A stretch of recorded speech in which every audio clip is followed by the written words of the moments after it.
made that announcement on a Friday.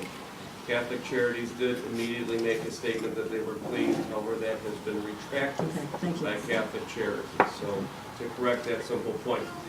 I'm concerned over several issues, but one that you brought up several times is this definition of what is a religious institution. Now, first of all, I'd like to know what theologians have assisted the President or assisted Congress in defining the difference between a church congregation having Mass versus a school or a hospital. The Catholic Church is responsible for, in the early days, the majority of the hospitals, especially here locally in Western New York, the schools you yourself served on the board at Immaculata, I understand. Are you saying that these sisters are not part of the church and not a church institution? I mean, the sisters are the groups of sisters have founded the majority of this hospital. This is their ministry within the church. Who is defining church ministry?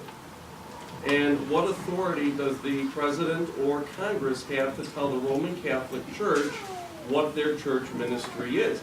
Furthermore, has the President, has Congress even consulted with the bishops about any of this? We're one of the major stakeholders in hospitals in the United States. I know a number of bishops personally. No one has ever even consulted with them as to their ministry, their work. What would happen to Western New York if we would decide to close all of our hospitals because of it? What would happen? What plan is in place for the federal government? And you might say it's a crazy statement, but if you look back in Massachusetts when they passed same-sex marriage, and a court case resulted, Catholic Charities was sued because they would not give a child to a same-sex couple, and the court found in favor of the couple. What did Cardinal O'Malley do? He announced in very short order that Catholic Charities will no longer do this type of work, which paralyzed the state, really, because they were the single largest providers of adoptive services. So it's not that far out of reach that the bishops could say, well, if we can't do this on our own, if we can't even define what a Catholic institution is, then we'll just close them. I mean, the bishops could do that. So I guess my real question to you is this. Who is defining what church ministry is in the Obama administration? Who is defining what church ministry is in Congress?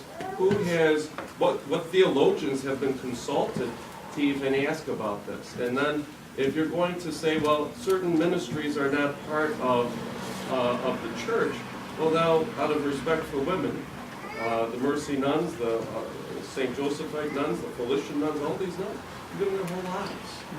We're not respecting them and what they have done for hundreds of years, almost from the beginnings of this nation. So who is defining this and why is this distinction being made? That's my question.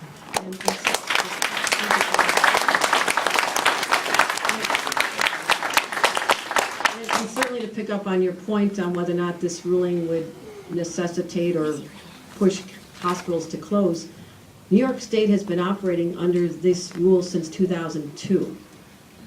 I just visited my aunt at Mercy Hospital, and Mercy Hospital is actually expanding. So this has been the rule in New York State for some time. I just want to get that out there. I think that's an important distinction.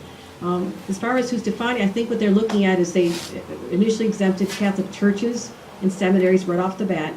And then what they look at is when there's a Catholic institution that's gone into a realm of an area that's also provided in a secular way. I mean, Buffalo General also provides health care, as does Mercy Hospital. University of Buffalo provides education, as does Canisius College.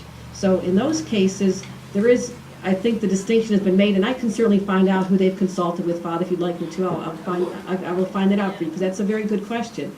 But I think there's just, you can look at areas where the Catholic Church is also providing services that are secular in nature as well, and I think that's where they're saying that as an employer, you don't have to provide contraception coverage yourself, but your person who's doing insurance for you would do it, so you're not having to have that conscious issue for yourselves as Canisius College. So that's the distinction. But I'm happy to look into the answer to your questions, Father.